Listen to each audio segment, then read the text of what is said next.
little girl singing on stage about finding her parents. I am not good at singing, I am not a little girl, and I am not interested in finding our parents, because they apparently were not interested in ever finding me. However, I am very good at research, deductive reasoning, and logical problem solving, and I intend on getting even better at all of them. So, I believe I will find you at some point, and then we will know each other.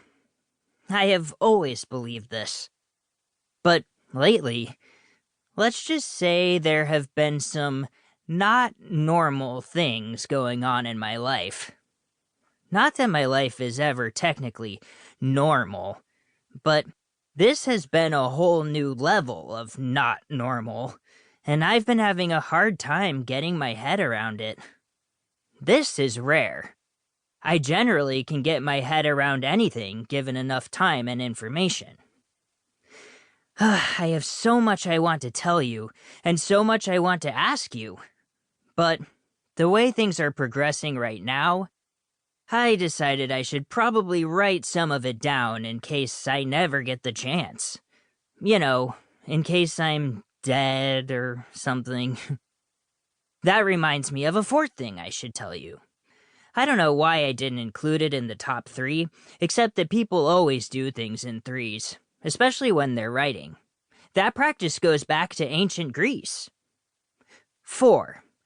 I'm kinda an unofficial superhero, but not the kind that wears a cape or tights. So far, I have never worn tights. I have no plans to either. But I'm not sure my own plans matter much at this point. I should probably go back to how it all started. Things start at the beginning. That is a fact. 3:23 p.m., Friday, September 17th. When I stepped into Cornwall's Comics, a brand new shop in Santa Monica's 3rd Street Promenade, I was already under attack. But not from any supervillains. I don't want you to get the wrong idea. I was actually 10 minutes into a relentless barrage of instructions and warnings from Miss Condrat, the on-site supervisor at Esto. That stands for the El Segundo Transitional Orphanage, which is where I've lived for the past 9 years. Miss Condrat has been there for 6, even though she has quit 4 different times. 3 of them because of something I did or said.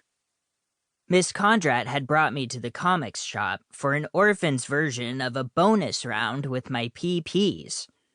Orphans call prospective parents PPs. It's acronymically correct, but some kids also like using the term for obvious reasons. Say it out loud and I assume you'll get it.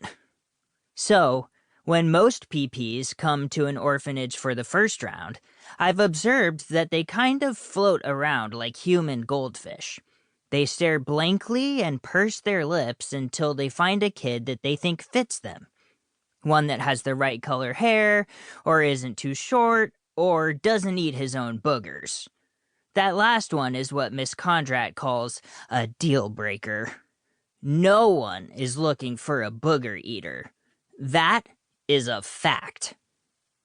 If PPs do find an orphan they are interested in, they will launch into a whole lot of questions. These questions may include: 1. What sports do you like? 2. What's your favorite comic book? 3. What is your favorite food? 4. What do you want to be when you grow up? 5. What is your favorite subject in school? 6. Do you ever set fires for fun? That is not an exaggeration. In the past year, I've heard 3 different PPs ask that last one.